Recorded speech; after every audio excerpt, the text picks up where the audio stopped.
નમસ્કાર મારા વાલા ગુજરાતી મિત્રો, જાગો જોગી જાગો ચેનલમાં આપનું સ્વાગત છે. તો આજે આપણે વાત કરીશું કે તમે પોતે જ બ્રહ્મ છો. તમારા સિવાય પૂરા અસ્તિત્વમાં, પૂરા બ્રહ્માંડમાં બીજું કોઈ જ નથી. તમે પોતે જ રમી રહ્યા છો. તો ખરેખર આ વિડીયો સાંભળીને તમને નવાઈ લાગશે, તમને આશ્ચર્ય થશે કે ખરેખર આ પાંચ તત્વને હું ચલાવી રહ્યો છું.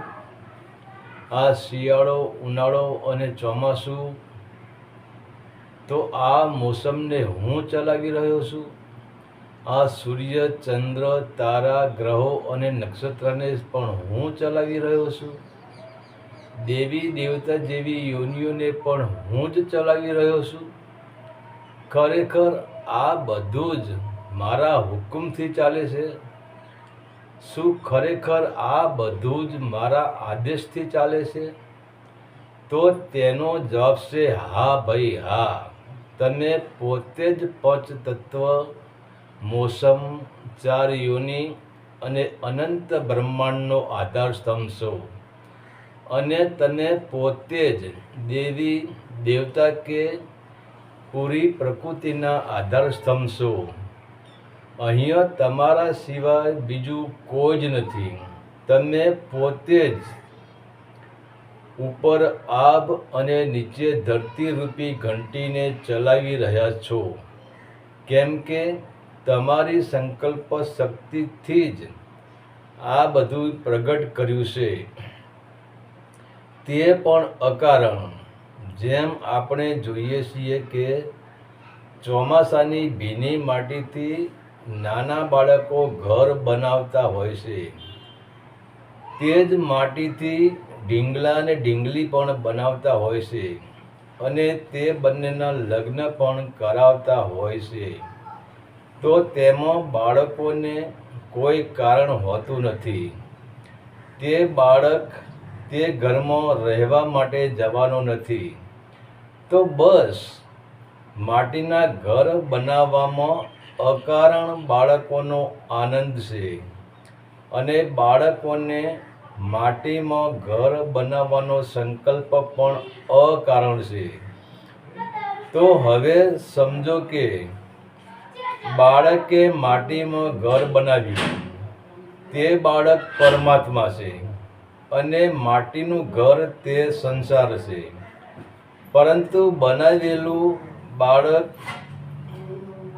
રૂપી પરમાત્માએ છે. તો બનાવનાર મહાન છે.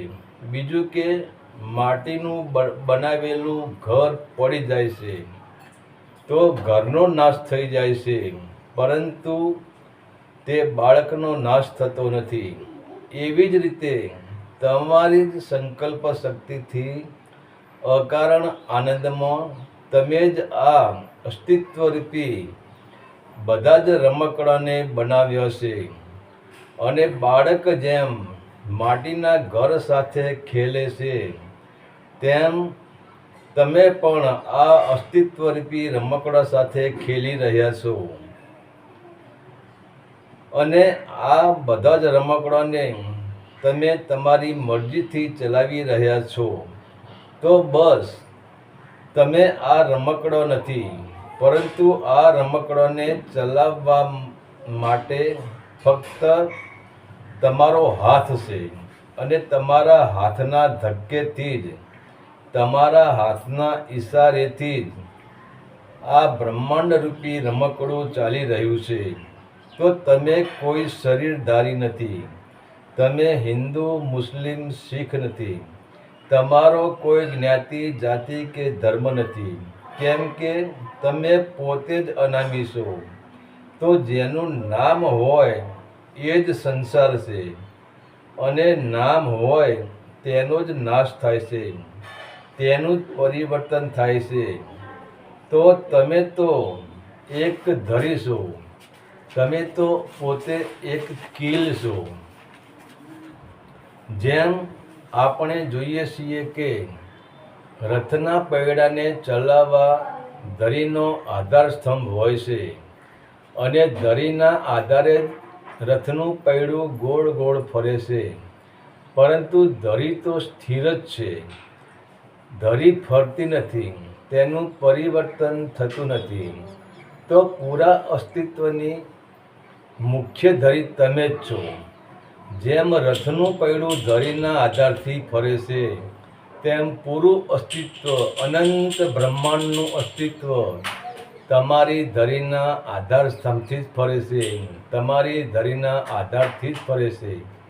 અને તમારા લીધે જ પૂરા અસ્તિત્વરૂપી પૈડા ચાલી રહ્યા છે. તમે જ તેની ધરી છો. તમે જુઓ, જેમ કઠપૂતળીઓને તે પૂતળીઓવાળો નચાવતો હોય છે, ત્યારે તેનો હાથ દેખાતો નથી, તેનો હાથ અપ્રગટ હોય છે. તેવી જ રીતે તમારા હાથથી જ આ બધું રમી રહ્યું છે, પરંતુ તમારો હાથ અપ્રગટ છે. પરંતુ આપણે આપણા વિરાટ અસીમ સ્વરૂપને ભૂલી ગયા છીએ. તો આ તો એવું થયું કે કરોડિયાએ પોતાની જાળ બનાવી છે અને તેની બનાવેલી જાળમાં જ તે પોતે ફસાઈ ગયો છે. તો પોતે જ બનાવેલી અસ્તિત્વમાં તમે પોતે જ વિષય વાસનાના તોતણામાં ફસાઈને બેહોશ થઈ રહ્યા છો. અને એ જ બેહોશીના કારણે તમે તમને શરીર માની રહ્યા છો, તમે તમને સંસારી માની રહ્યા છો, તમે તમને શૂદ્ર માની રહ્યા છો. હરિ ઓમ તત્સત. આદેશના પ્રણામ.